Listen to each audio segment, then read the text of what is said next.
que supuestamente son un mecanismo informativo.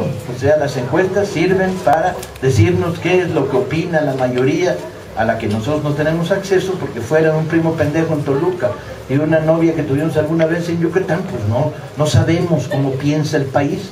Entonces, las encuestas, pues eran, no se rían, todo el mundo tiene un primo pendejo. Luego hablaremos del primo pendejo, porque va a ser fundamental en los 10 días que nos quedan, ¿no? Pero luego hablamos del primo pendejo. Es ley de vida, todos los mexicanos tienen un primo pendejo o un a veces hay variaciones, no es primo, es cuñado, cuñada, es suegro, pero bueno, luego hablamos de eso.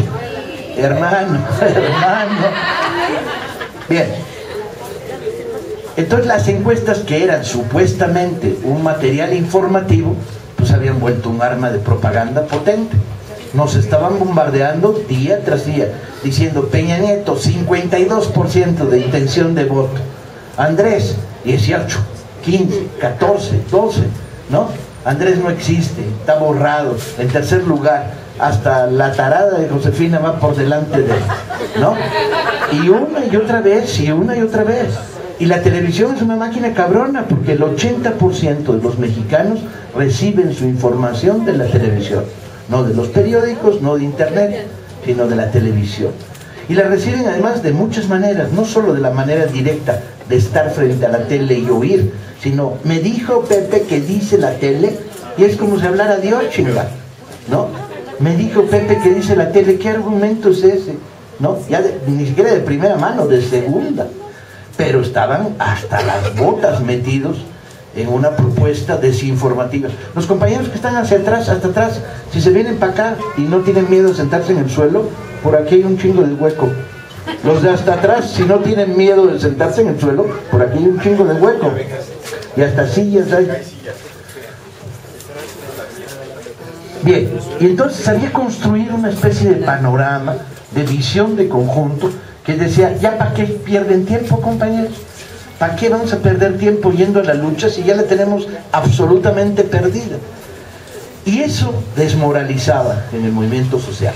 Por más que Andrés, donde quiera que iba, levantaba multitudes, y pasaba por Oaxaca y levantaba multitudes, iba a Veracruz y levantaba multitudes, iba a Querétaro y levantaba multitudes. Por más que Andrés en su campaña, donde quiera que pisaba, levantaba multitudes, el fantasma que teníamos ya se cocinó, ya está perdido, ya se cayó, ya tienen armada. Y uno decía: a ver, ¿qué hay aquí? Pero andábamos como con mochila cargada de piedras en la espalda, porque no veíamos la posibilidad de triunfar, porque la primera derrota no sucede allá, sucede acá. Como nos derroten acá, valimos pa' pura sombrilla, compañeros, ¿sí? Y entonces de repente el fantasma que se había creído se empieza a caerse en pedazos. Y yo creo que el momento de la ruptura es bien chistoso, el momento y los motivos. El momento de la ruptura es cuando el tarado de Peña Nieto le preguntan en Guadalajara cuántos libros ha leído. Y el güey contesta: bueno,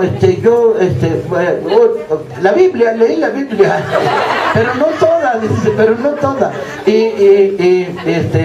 Leí además ese que escribió, y dice el nombre de un libro confundido con el escritor otro. Y luego le pregunta a un güey que está en la primera fila: oye, ¿cuál leí? ¿No?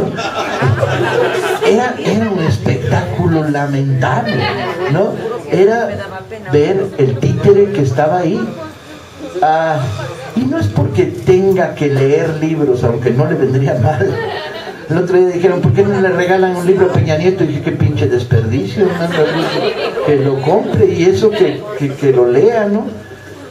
Y se cayó, empezó a desmoronarse y empezó a aparecer claramente a los ojos de cientos de miles de millones de mexicanos la nueva imagen que estaba escondida detrás de la vieja, que era: ¿quién es Peña Nieto? Peña Nieto era ni más ni menos, y empezamos a verlo con toda claridad, una manufactura, un zombie fabricado por Salinas de Gortari, que fue el que lo eligió. Carlos Salinas de Gortari dijo: ese güerito pendejo del Estado de México, gobernador, ese es el bueno, porque véanlo, es carita, parece el nuevo PRI, no está manchado. Y Salinas le construyó la alianza que iba a ser la clave de su campaña. Durante los primeros 6 meses de campaña, la campaña de Peña Nieto no la dirigieron los priistas, la dirigió la asesora de imagen del Palacio de Hierro, hazme el cabrón favor, la de Yo Soy Totalmente Palacio, esa, y ni más ni menos que un vicepresidente ejecutivo de Televisa.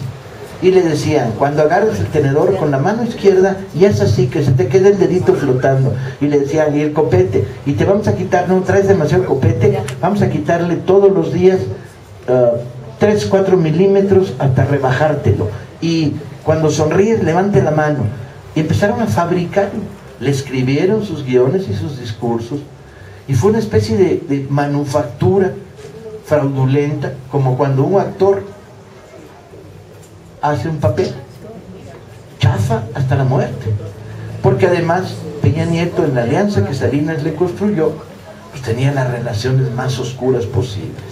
La primera relación era con los gobernadores podridos priistas, ¿sí?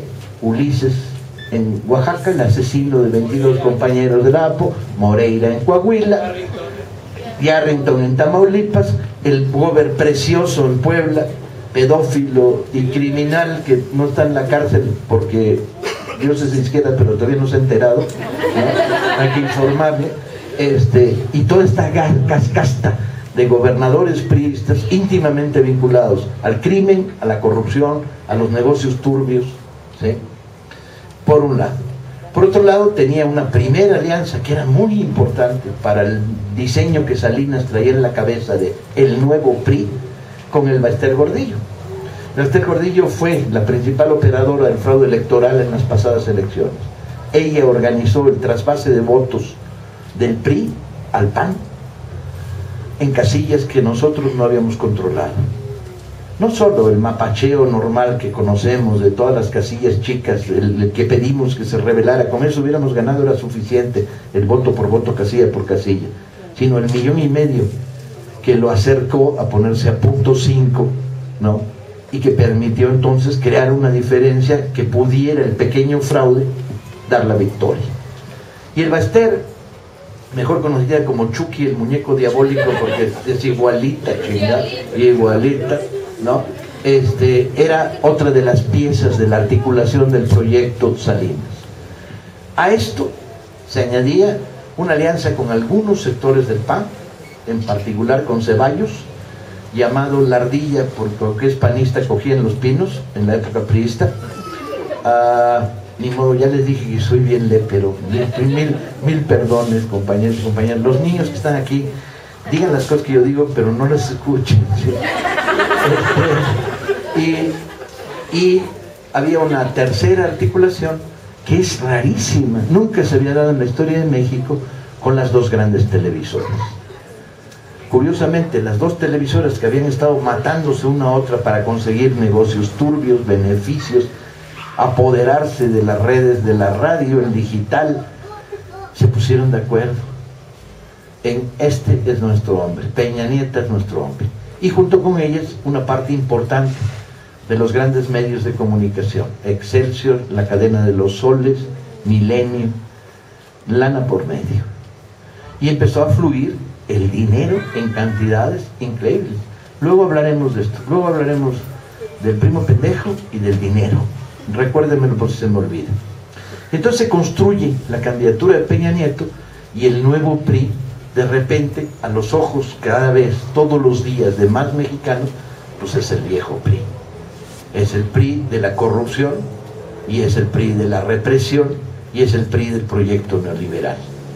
El PRI que destruye a empresas públicas para beneficio privado. Es el PRI que destruye los ferrocarriles para que Zedillo sea millonario y sea hoy miembro del Consejo de Administración de la empresa ferroviaria norteamericana. Es el PRI que le da a Zedillo, ¿no?, el derecho a regalarle el agua durante 10 años a la Procter & Gamble en Querétaro y formar parte después del consejo de la empresa. Claro, entre los que aquí estamos a nadie nos han regalado el agua 10 años, pero a la Procter, una de las grandes empresas que además consume muchísimo agua porque produce colonias, champús, etcétera, a eso sí. es el PRI del negocio turbio, es el PRI que conocemos y hemos soportado a lo largo de tantísimos años. Y entonces la candidatura de Peña Nieto empieza a hacerse resquebrajaditas, ¿no?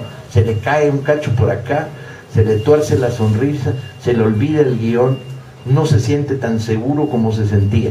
Pero eso sí, las encuestas siguen igual. O sea, va perdiendo votos todos los días y las encuestas dicen que sigue ganando por absoluta mayoría, porque son la gran arma de propaganda que crearon y que inventaron. Y las cosas siguen. Llegan a su momento más conflictivo hace un mes y poquito, cuando entra en choque contra los alumnos de la Ibero por una tontería, porque la prepotencia es característica de estos cuates. Piensan que pueden entrar pisando fuerte en todos lados y que nada les afecta. Habían llegado a la Ibero, una universidad privada, y qué miedo puedes tenerle. No es CU, no es Cepoli, no es una vocacional, ahí qué miedo puedes tenerle. Y habían llegado con el aparato, había llegado con 300 operadores de campaña. Y habían estado haciendo cosas verdaderamente feas, pero las hacen siempre, o sea que esto no era nuevo. Como por ejemplo, ofrecerle a un estudiante 500 pesos porque hiciera la pregunta que le convenía, ¿no? O tratar de bloquear la parte delantera del auditorio con gente suya. Y de repente se arma una protesta estudiantil y empiezan a recordarle a Peña Nieto que es el que es. Y empiezan a decirle asesino de actividad.